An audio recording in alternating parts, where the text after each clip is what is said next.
Somebody called Alex Anzalone a dirty player. You are Locked On Lions, your daily Detroit Lions podcast. Part of the Locked On Podcast Network, your team every day.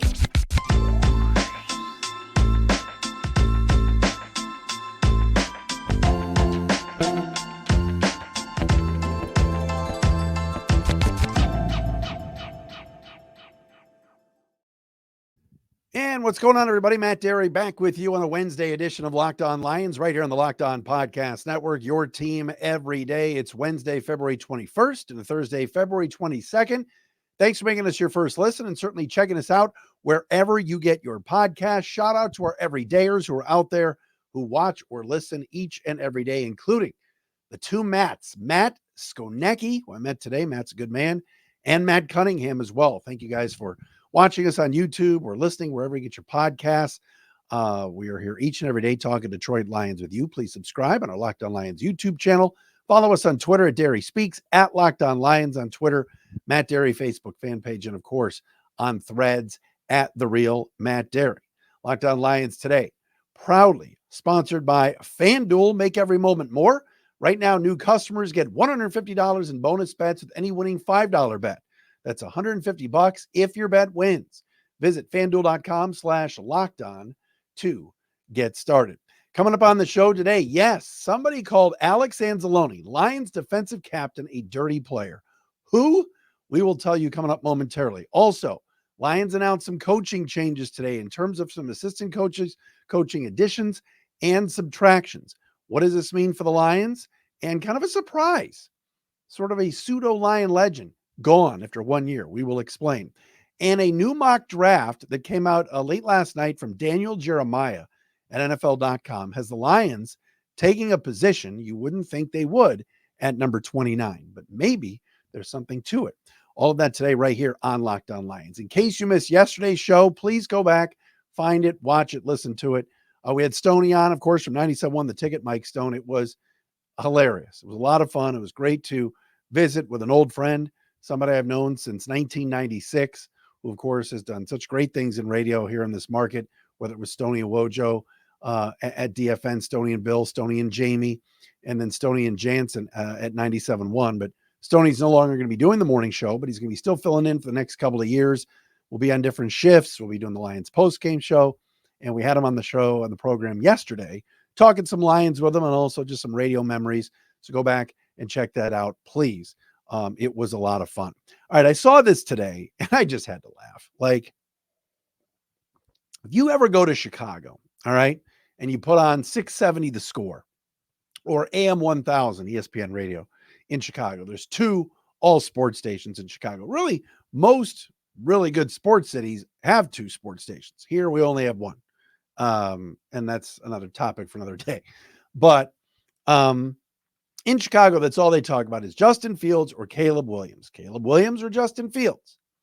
And so Justin Fields is always a hot button topic, so much so that last night he unfollowed the Bears on Instagram. And that became a gigantic story.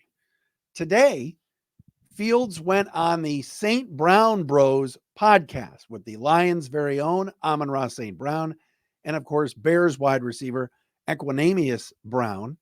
Those two do a podcast. Of course, they've had Jared Goff on and everything. They had Justin Fields on the show. Bears quarterback, at least for the time being. Will Chicago hold on to him? Will they instead draft Caleb Williams or someone else at quarterback? Who knows? I mean, Justin Fields has been in Chicago for 3 years, and all they do is lose. And in fourth quarters of games, he never delivers, ever. He did beat the Lions this year. Yes. Did he show some improvement this year? Absolutely. But to me, I've seen enough in 3 years to know that I don't think this is the guy that's going to be special. I think he's always going to be a starter in the league. I think he's going to be adequate to average. But he was on the St. Brown Bros podcast today. And, he basically said there's nothing to see here in terms of Instagram, and people take social media too interesting. And then he was talking about the Lions and the rivalry that Chicago and Detroit has. And Fields said, quote, "Y'all, the Lions, play harder than most teams. I will say that. Y'all play harder and through the whistle. and y'all got some dirty players on your team, I'm not going to cap. End quote.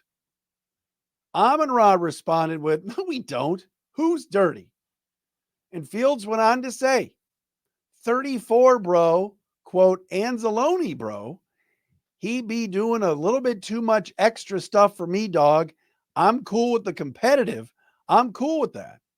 But all the extra stuff, like I'm cool with all that. Tackle me and get up. How about that? So, Greg Gabriel, who I follow on Twitter, former Bears scout, tweeted out that Anzalone's been a cheap shot player going back to college. Also on this podcast, Fields referenced Julian Okwara, who's of course no longer on the team.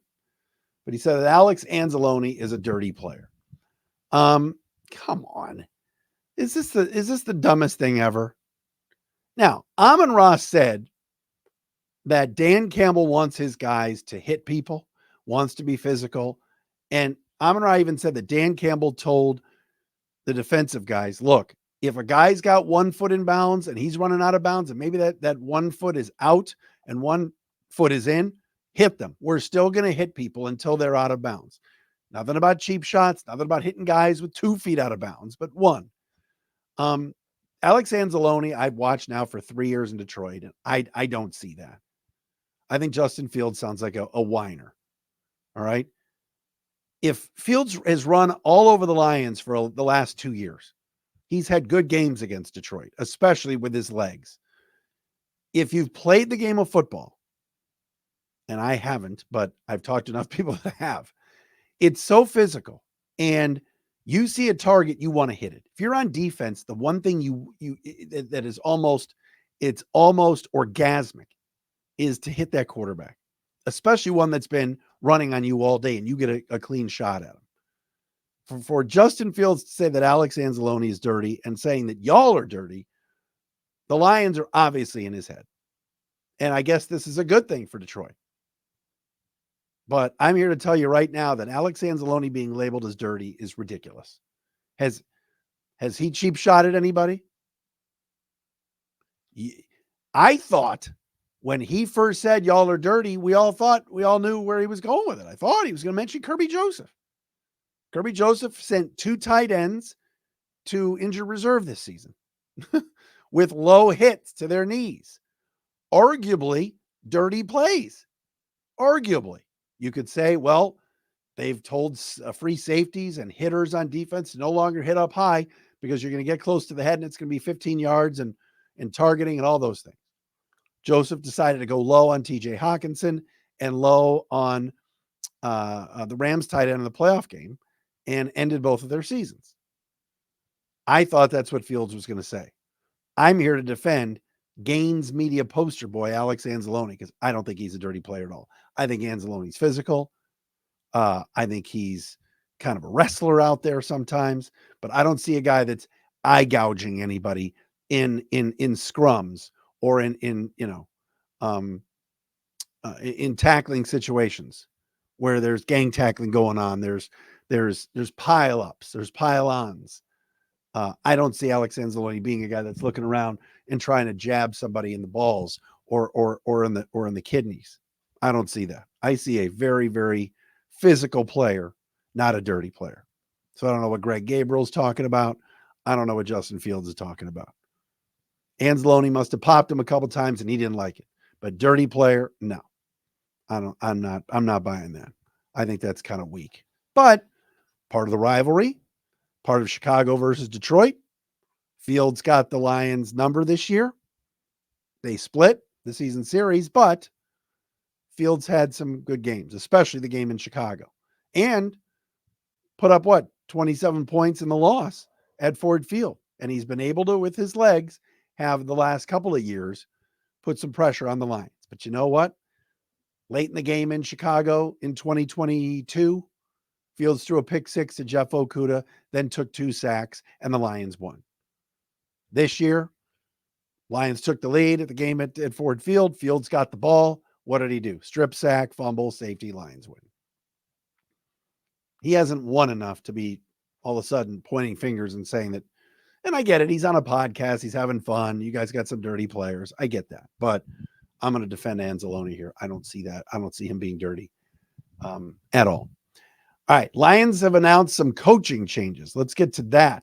Nothing major, but it's still interesting. We will do that coming up next right here on Locked On Lions.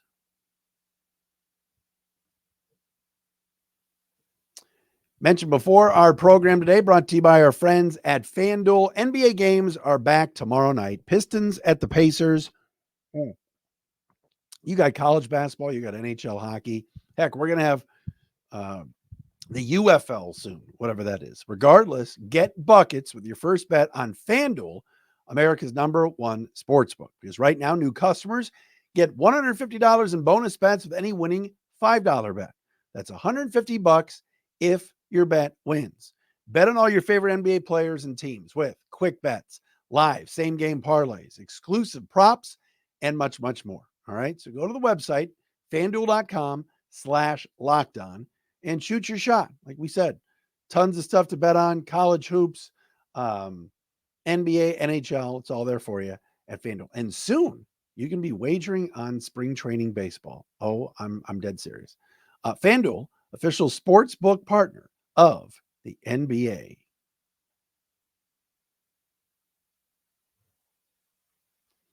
All right, back on Locked On Lions, right here on the Locked On Podcast Network. Thanks for making us your first listen and checking us out wherever you get your podcasts, including on YouTube. If you're not watching on YouTube, please do subscribe and check us out each and every day. Yes, I've got the major tan going right now, but I'm here and we're talking Detroit Lions football. All right, some news today. And I'm not saying it was big news by any stretch of the imagination, but what I love what Brad Holmes is doing is he continues to want to add, he and Dan Campbell do, to the coaching staff and to improve positions that need it. We talked about Deshae Townsend a couple of weeks ago. That was confirmed today that he will be the Lions defensive backs coach and pass game coordinator. So he's going to run the entire DBs and the passing game on defense. Deshae Townsend, the former Pittsburgh Steelers safety, who was an assistant secondary coach in Jacksonville the last couple of years. Also, Lions confirmed today, Terrell Williams, run game coordinator and D-line coach, coming over from Tennessee, where he was beloved by Titan players. Big time pickup getting Terrell Williams to come here. Also, the Lions announced the hiring of Jim O'Neill as a defensive assistant, longtime defensive assistant, has been a defensive coordinator, was a quality control coach for the Jets. He was a D coordinator of the Browns for 2 years in 14 and 15, and with the Niners. He was most recently in 2022 the defensive coordinator at Northwestern. So Jim O'Neill, veteran defensive coach, is coming to Detroit. What does that mean? Well, the Lions have will not be bringing back Brian Duker. We know that the defensive backs coach for the Lions is going to Miami to be the DB's coach for the Dolphins. Senior offensive assistant Jim Hostler is gone. Defensive quality control coach Wayne Blair, picture no longer on the website. And senior defensive assistant John Fox. I forgot John Fox was even on the Lions staff, but he is now gone. Also, two big moves that now have been confirmed because they're not on the website anymore. Defensive line coach John Scott, who was only here for 1 year, gone.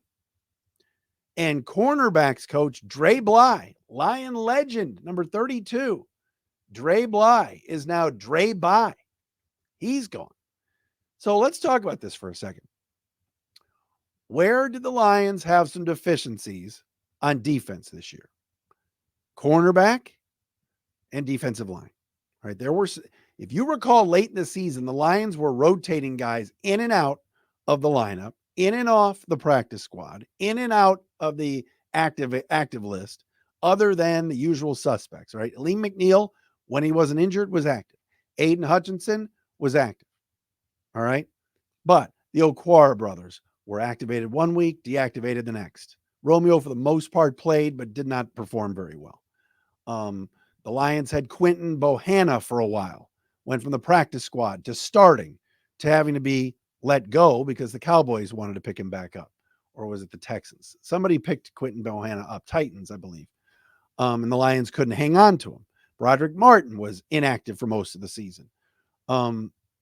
Charles Harris was deactivated for a lot of the year.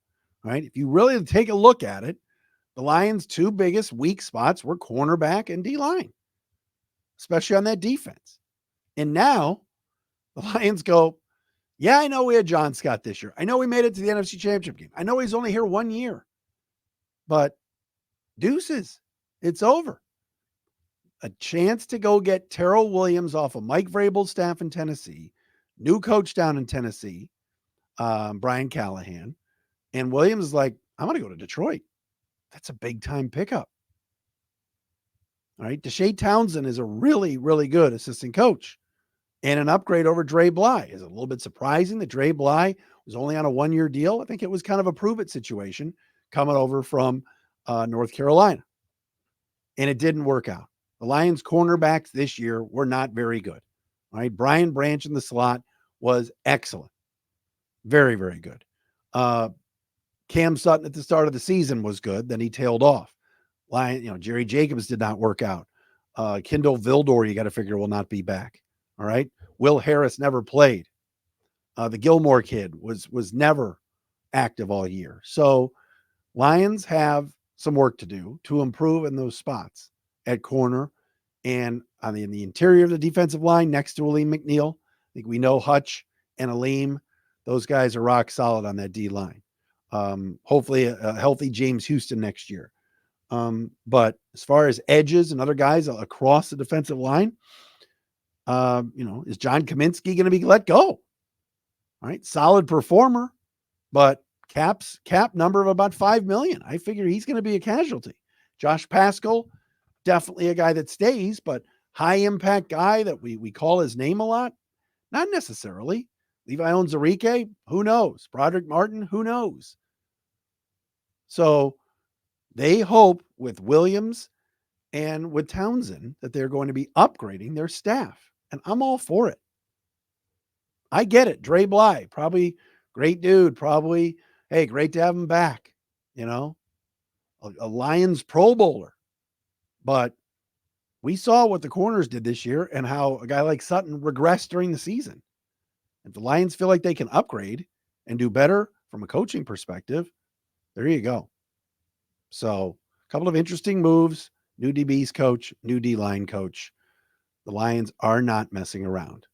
They are going for it. They want to win. They want to get to the Super Bowl next year. And if it means, upsetting the apple cart a little bit for guys that, maybe just arrived as coaches, good young coaches, guys that were respected in that locker room, like a Dre Bly and like a John Scott. Hey, if you can do better and go get Deshae Townsend and go get Terrell Williams, that's exactly what Brad Holmes and Dan Campbell have done. So I give them credit for that. Not just resting on your laurels and keeping the same staff because you had success. I think that's the right move. So the Lions still have a couple of smaller openings because, like I said, they've added 3 and they subtracted, what did I say? 1, 2, 3, 6. No more Fox, Duker, Bly, Scott, Blair, and Hostler.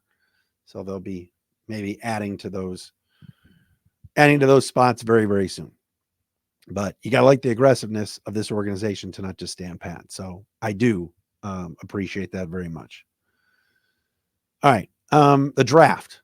We've been talking about it. Lions are picking 29th. Draft is going to be in Detroit. It's going to be fantastic, right? It's going to be a lot of fun. Will Brad Holmes move up? Will those cornerbacks and a guy like Cooper DeJean, who I'm in love with from Iowa, will he be there at 29?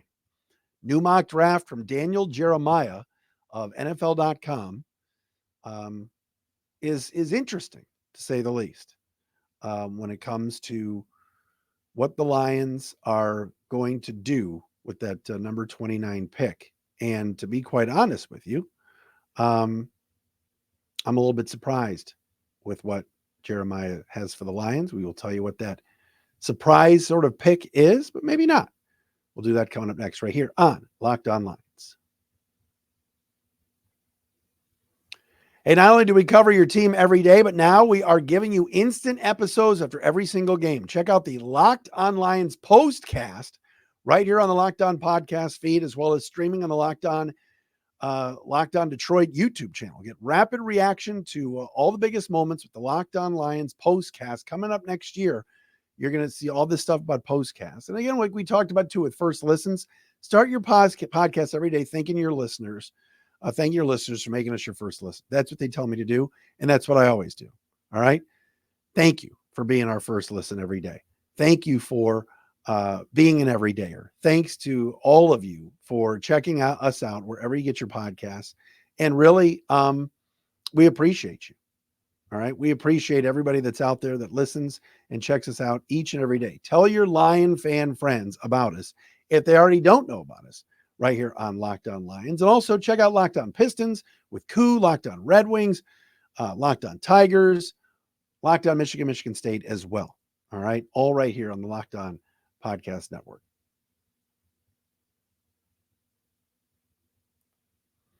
All right, folks, new mock draft is out. Daniel Jeremiah from NFL.com and the NFL Network put out his mock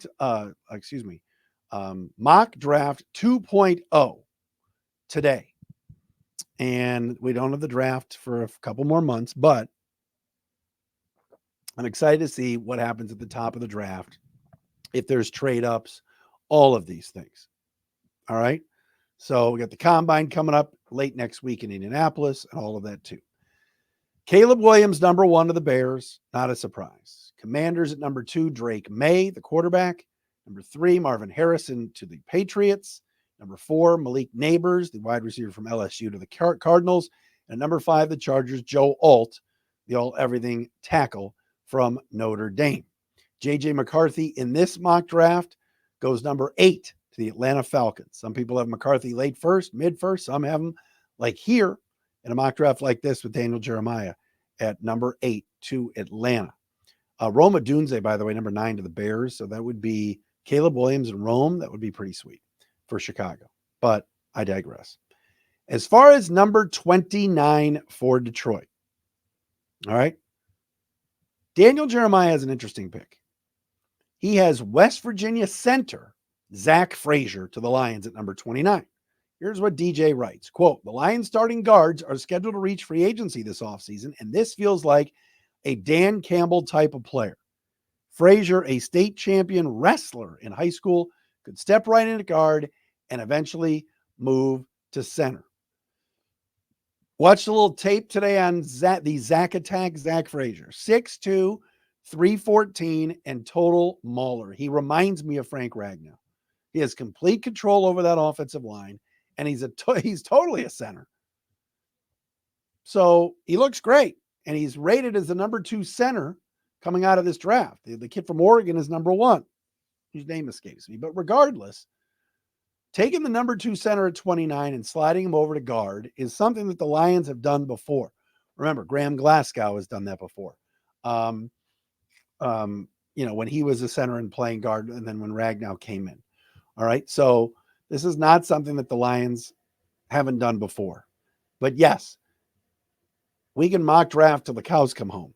But if Jonah Jackson re-signs on a team-friendly deal, if Graham Glasgow comes back and gets a raise and is on a 1-year deal, I don't know about taking somebody that wouldn't start right away at number 29. But again, Frank Ragnow at the end of the season was talking about and thinking about maybe ending his career. Then, of course, told Dave Burkett at the Super Bowl, "I'm not retiring, I'm coming back." But Zach Frazier would be a nice piece to the offensive line and would fit the bill for Holmes and Campbell in terms of toughness, in terms of building from the inside out. But again, the Lions, if they can easily bring Jonah Jackson back or Graham Glasgow. Now, if Jackson ends up signing somewhere else, all bets are off. Zach Frazier could slide in and play some guard. And then if Ragnow decides in a couple of years he's done, then you have your center. Another name to keep an eye on is Brian Allen, formerly of Michigan State and the LA Rams. The Rams let him go today for as a cap casualty. He's been injured the last couple of years, has started games, of course, in the past for the Rams, and he could be a nice 1-year stopgap depth piece coming back to the state of Michigan. But interesting to see Zach Frazier going to the Lions at number 29, the interior offensive lineman from West Virginia. As far as cornerbacks go, because we're going to keep our eye on all of these corners in this draft. The first cornerback off the board in Daniel Jeremiah's draft is Terrion Arnold at number 13 to the Raiders from Alabama. Then you got Nate Wiggins to the Colts at 15. Quinyon Mitchell from Toledo at 17 to Jacksonville. Then you've got Ennis Rakestraw from Missouri, 22 to the Eagles. Stoney and I talked about him yesterday. And then Cooper DeJean at 25, who I want the Lions to take, the cornerback from Iowa, would go to the Green Bay Packers. Now, that would just absolutely suck. I need DeJean to fall 5 more spots or 4 more spots. We need Cooper DeJean in Detroit. All right, it's just a mock draft. But again, around league circles, Daniel Jeremiah is pretty respected. Would the Lions take an offensive lineman in the first round? Again, we got to see what happens with Jackson and Glasgow. What if the Lions want to bring Graham back on another 1-year deal or 2-year deal, and he gets offered 3 years by somebody else? He may go. Then that would open up that possibility of somebody like Zach Frazier to Detroit. All right, that'll do it for a Wednesday edition of Locked On Lions right here on the Locked On Podcast Network. Your team every day.